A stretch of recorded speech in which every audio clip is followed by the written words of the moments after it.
አሰላሙ አለይኩም ወራህመቱላሂ ወበረካቱ። ውድና የተከበራችሁ የቻናሌ ቤተሰቦች እንዴት ናችሁ? ሀባይቦቼ ደህና ናችሁ ወይ?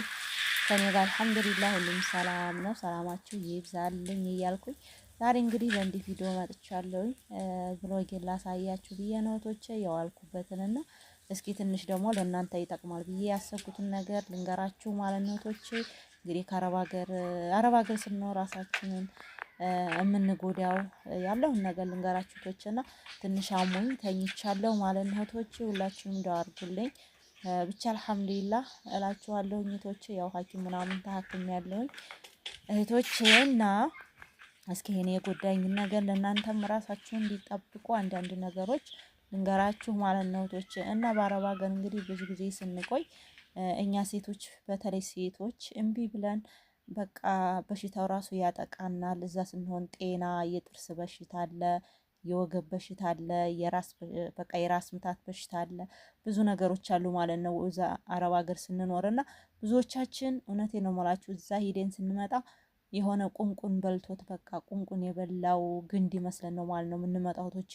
ተላይ ሰውናችን ነጭ ሆኖ ምናምን ስታዩት በቃ ሲታይ ለሰው እይታ ሰው በቃ ጥሩ ኗሪ መስለን እንመጣለን ማለት ነው። እዚህ ስንመጣ ግን ደግሞ በቃ ተጎርተን ማለት ነው። ውስጣችን ተጎርቶ ነው ሁላችንም። ይሄ በቃ እዚህ ቦታ መጥታችሁ ወላሂ ነው የምላችሁ ሆስፒታል እንደዚህ ብትሄዱ፣ ዋና ሐኪም ቤት ብትሄዱ፣ ግል ብትሄዱ፣ እንደዚህ ጂን የሚላቀቅበት ቦታ ብትሄዱ ማንን ነው የምታገኙ? ከአረብ ሀገር የመጣችን ሴት ነው የምታገኙት እዛ ቦታ እህቶችና እዚህ እንግዲህ ትላንትና ወደ ሆስፒታል ሂጄ ነበርና ምርመራ አድርጌ ያለውኝ። ከዛም ተመልሼ ደግሞ ከዛም ብዙ እንትን አላለኝም እና ተመልሼ ግሉ ገባሁ መልሼ ማለት ነው።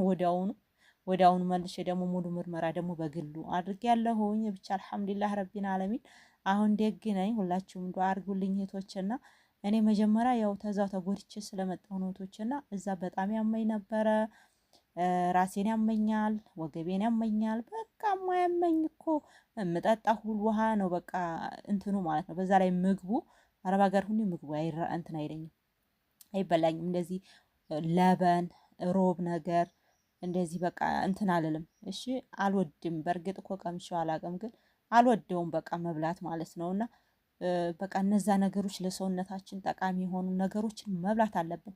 መዳሞች አንዳንዶቹ ጸባያቸው ሆኖ ምግብ እያለ ራሱ በእርግጠኛ ብንበላ ደስ አይላቸውም፣ ግን ቢሆንም እያለ ብሉም አይሏሉ። አንዳንዶቹ ደግሞ ደጎች አሉ በቃ ብሉ እንጂ ሙዝ ብሉ እንጂ በጣም አትክልት ካለ ብሉ ምናምን። እህቶቼ አውቃችሁ መብላት አለባችሁ በሆዳችሁ። እኛ ኢትዮጵያውያን ደግሞ ችግር አለብን። በቃ በላችሁ እባላለሁ የሚላለን ውስጣችንን እልኸኞች ነን። እንዴ ደግሞ በላችሁ ትበላኝ እንዴ እሷ የማለት ውስጣችን በቃ እሺ አይለንም ማለት ነው። ግን እህቶቼ ምግብ በተለይ አትክልት ማለት ነው ውሃው ተምጠጡት ጁስ ተምትጠጡት አትክልት ብትበሉት ነው የሚበልጠው ማለት ነው። አንደኛ ጁሱ ይሄ ኮካው ፔፕሲው ምናምን ጤናማ አይደለም ታውቃላችሁ ብዙዎቻችሁ ማለት ነው። እንደውም የሚጎዳን ይሄ ፔፕሲ ሚሪንዳ ምናምን እሱ ነው እነሱ ጋር የሚጎዳንና እሱ ለብዙ በሽታዎች እንደሚያመጣ ታውቃላችሁ። ይሄ በርግር ምናምን የሚባል ነገር ለሰውነት ጠንክ ነው እና ጤናማ ምግቦችን አትክልቶችን መዳሞች ሲያመጡ ብሉ። በቃ ዝም አትበሉ እህቶች፣ የራሳችሁን አስቀድሙ። ከስራችሁ ጧት ተነስታችሁ ምግባችሁን ውሰዱ። እዚህ ሀገር ስመጡ በቃ የሆነ በሽታ አብቀላችሁ አትመጡም እህቶች። እስኪ እንደው እኔ ኢትዮጵያ መጥቼ በጤና ኑሬ ተመልሻለሁ የምትል እህት አለች? እስኪ ከዛ መጥታ መውለድ ያላጣች ታውቃላችሁ? ሁላችሁንም አሁን በሚዲያ ላይ የምታውን እህቶች ሁላችንም መውለድ የምንፈልግ ነን። ገባችሁ? እኔ አሁን በሕክምና በሉት በማንኛውም ነገር በቤት ውስጥ ያለውን ነገር በቃ የማልሞክርበት የለም። ብቻ አልሐምዱሊላ። አሁን ግን ያው ሰጥቶሻል ብለው የነበረው ዶክተሮች ማለት ነው። ግን ያው አይሆንም ተባለ። ያው እንግዲህ ይወርዳል ምናምኑ ተብሏል እህቶችና ይሄ ነገር ከምንድን ነው? በቃ አንደኛ ተመውለድ መቆየት ነው። ራሳችንን ተጎዳንበት ነው። በቃ እንዴት መሰላችሁ ሰውነታችን ማለት ነው ስስ ነው። በቃ የኛ ማለት ነው ስስ ነው። በተለይ እንደዚህ መውለድ የምንፈልግ ሴቶች በቃ ራሳችንን መጠበቅ አለብን። ለዛ ነገሮች ቪታሚን ነገር መውሰድ ያለብን ገባችሁ? ቪታሚኖች መጠቀም አለብን። በተለይ ሴቶች እህቶች እና እባካችሁን እንደኔ እንዲያትሆኑ እንደዚያ በቃ ነፍሰ ጡር ሆናችሁ ልጅ ማጣት ከባድ ነው እህቶቼና ሁላችሁንም እንግዲህ ዱአችሁን በቀደም እኔ የሆነ ፍሎግ ሰርቼ በዛ ወላሂ ነው የምላችሁ ልጅ የለኝም ልጅ እንዲሰጠኝ ዱአ አድርጉልኝ ብዬ በነገርኳቸው መሰረት በጣም ብዙ ኮሜንት ሁሉ ምንድነው አላህ ልጅ ይስጥሽ፣ አላህ ልጅ ይስጥሽ። በቃ እውነቴን ነው የምላችሁ እንዲህ አይነት ደግነት በቃ ደግ እኮ ናቸው ወላሂ። እንደው ውድ ኢትዮጵያውያን እንደው እናንተ ወላሂ እናንተ መጥታችሁ በሀገራችሁ በቃ ጥሩ ኑሮ የምትኖሩበት የእርፈት እንጀራ ይስጣችሁ እህቶቼና ሁላችሁንም ከልብ ነው የማመሰግነውና ሁላችሁም እንግዲህ አላህ ሰጥቶኝ ነበረ አልሆነም እህቶቼ አልሆነም። እና ደግሞ እንግዲህ ሌላ ደግሞ የሚሳም ደግሞ እንዲሰጠኝ ደግሞ አሁንም ጥረቴ ነው። ወደፊት ተስፋ አልቆርጥም፣ በአላህ ተስፋ አይቆረጥም። እና ደግሞ አላህ ደግሞ እንግዲህ ዶክተሮችም እንዳሉት ምንም ችግር የለም መልሶ ማግኘት ትችያለሽ ብለው አጽናኑኝ እህቶቼና ይሄን ነገር ለሁላችሁም ትምህርት ይሆናል። ለምን ራስ ተመጎዳት ነው። በቃ ኢትዮጵያ መተን ቁጭ በቃ ራሳችን ማንጠብቅ ከሆነ በእርግጥ መቀመጥ ብቻ አይደለም ሰው እየሰራም ራሱን መጠበቅ ግድ ይላል አይደል? እንደ እህቶቼና ይሄንን ነገር ሁላችሁም ማድረግ አለባችሁ። ራሳችሁን መጠበቅ፣ ምግብ መመገብ፣ በቃ ያለውን ነገር ጧት ተነስታችሁ ደግሞ ምግብ ሳትበሉ የጧት ስራ አትስሩ። ትምህርት ቤት በእርግጥ ሊሄዱ ይችላሉ የመዳም ልጆች፣ ግን እነዚያ ልጆች ወስዳችሁ በቃ እነሱን ሸኝታችሁ ስትመለሱ የምን ስራ ነው? መጀመሪያ ጥርቅም አድርጋችሁ ብሉ።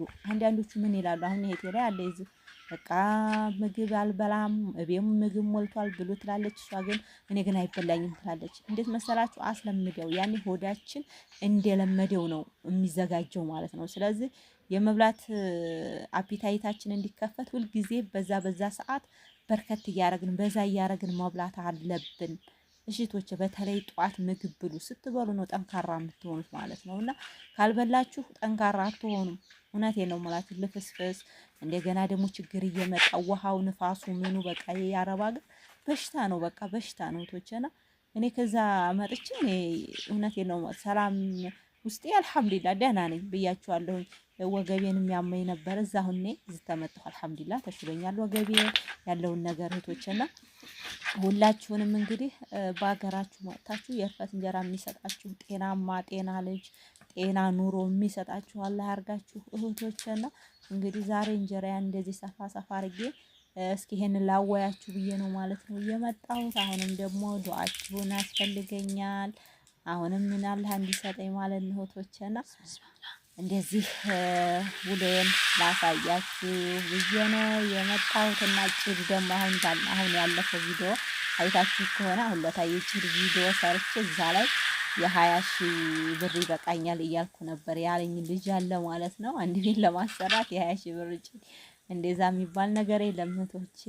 እስከ 50,000 60,000 ይወስዳል የአንድ ቤት ለ80 ቅጠል እስከ 50,000 60,000 ይወስዳል ብለዋል ማለት ነውና ይሄን ነገር ለእናንተ ልብ እንድትሉ ቤተሰብ ጋር ደግሞ እንደዚህ ሆነ እንዲሆነ እንዳትል በግምት ነግሬያችኋለሁ። ቤተሰብ ውድ ነው ብላችሁ ከነሱ ጋር መቀያየም የለም። ከገበሬ ጭድ ደግሞ የገበሬ ጭድ ብገዙት ጥሩ አይደለም ብለዋል።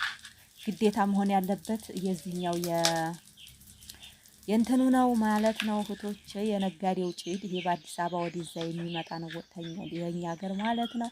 ሎጌና ወሬ በዚህ እንግዲህ እያበቃ ነው። ላይክ እያረጋችሁ ቤተሰብ ነው። ሰወዳችሁ መልካም አዳር